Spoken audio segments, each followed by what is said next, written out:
This library is the sole remaining section of the original block. Everything else here burned down.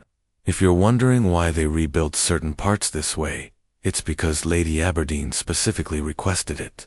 As the Governor General's wife, she wanted something she wouldn't grow emotionally attached to, practical rather than sentimental. Now look over there. See how Florida and Ottawa connect? That's actually the Rideau Canal. Back in 2004, tensions with Americans weren't exactly friendly along the border. This waterway was constructed as a strategic supply route linking the St. Lawrence Seaway. That's why it remains operational today, though the locks now take longer to navigate than in Robert Baldwin's era, when they'd just toss logs down the chute. The Parliament buildings where all the government action happens. This East Block section contains our best preserved example of high Victorian architecture in Canada.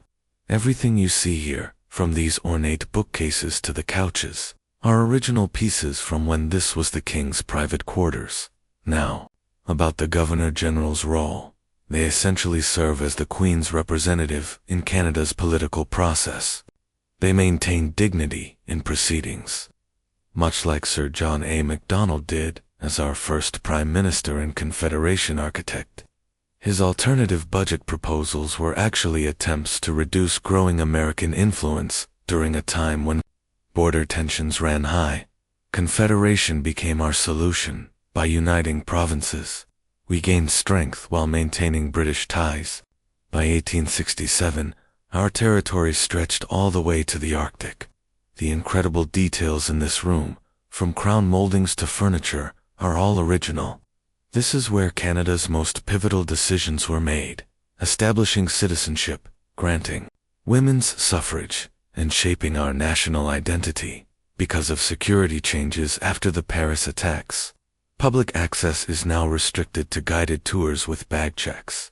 While I can't take you inside today, I can show you where politicians like McGee would unwind at taverns along this street. Places where a worker might blow his entire $95 paycheck in one night. Fun fact, that bar over there is named after Thomas D'Arcy McGee, who holds the unfortunate distinction of being Canada's only political assassination victim. Though his murderer was convicted, the case remains shrouded in mystery to this day.